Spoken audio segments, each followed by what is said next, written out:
Dr. Paul Koudounaris, and if you don't know who he is, you can remove your death stripes and throw them on the floor and spit on them. Bleed on them. Bleed on them, because those who know death know Dr. Paul.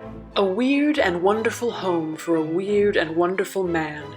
Join me for a conversation with international corpse photographer and fellow Order of the Good Death member, Paul Koudounaris. If you go into someone's house and they don't, or they say they're into death and they don't have one of your books, if they don't have Empire of Death or Heavenly Bodies or Now This, don't have sex with them, don't hang out with them.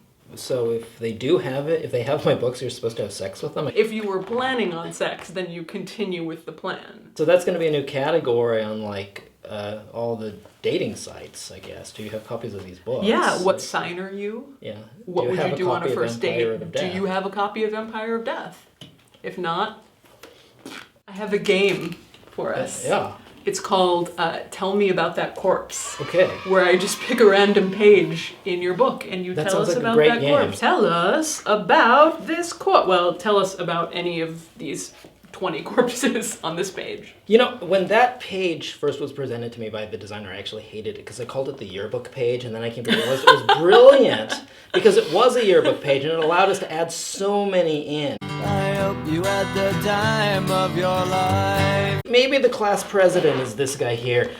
His ghost was accused of leaving the Palermo Catacombs and repeatedly stealing some girl's underpants.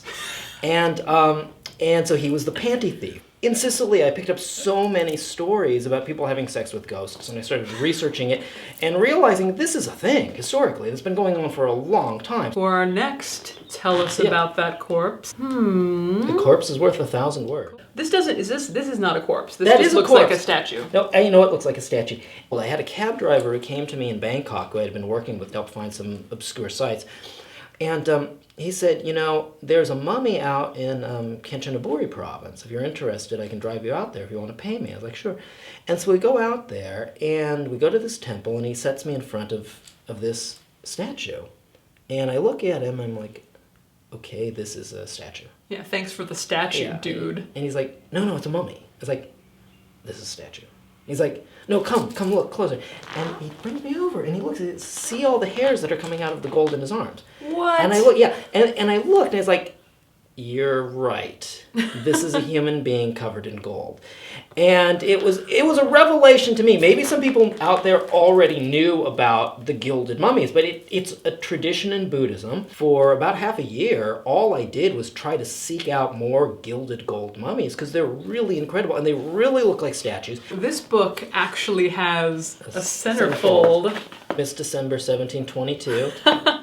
Here she is. Hey, girl. My second book, Heavenly Bodies, was specifically about these Baroque-era jeweled skeletons, but some of the best ones we held over for this book to give them a special treatment. A lot of these, especially these jeweled skeletons, were kind of lost to time or in back rooms until you showed up and were like, hey.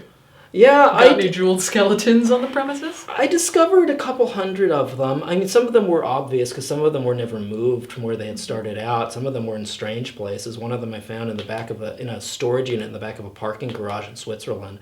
Another I had found hidden away in a box in the inside of an altar that hadn't been opened in like 150 years, and it's just strange. Were they surprised to see They were surprised. Oh, you're going to be in the video? Yeah, she'll do it. She'll come. Yes. So who's this? That's Bob. Hi, Bob. But Bob is a girl. Bob's a girl, yeah. Bob's short for Baba Ganoush. You photograph Bob I do photograph Bob in various guises. Bob wears costumes and hats, and she's highly tolerant of costumery. Well, she also likes the taxidermy. She likes to climb on it. She likes to climb on it, right? She likes to sit on it. Do you think all cats would want to sit on taxidermy given the option, or is she unique in that sense? Well, cats like sitting on things. True. And if the cats things do like sitting on things. Tall and tan and young and lovely, the gal from Ipanema goes walking, and when she passes each one, she passes goes. We are going to give away, I think, this very book, which means I have to buy another one. The one that's been sullied. The one that I've been like gently massaging for days. It's certainly covered in my DNA and will be covered in your signature. Yeah, let's do it. What should we do to get them to get it? What is like the...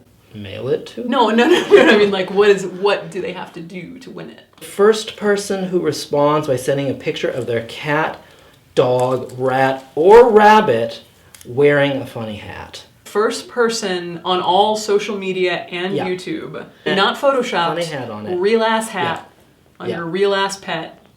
We'll send you this book for free. You get the book for free. Brought to you with support from People's Memorial Association and the Co-op Funeral Home, and donations from viewers like you. When she walks, she's like a samba that swings so cool and sways so gently.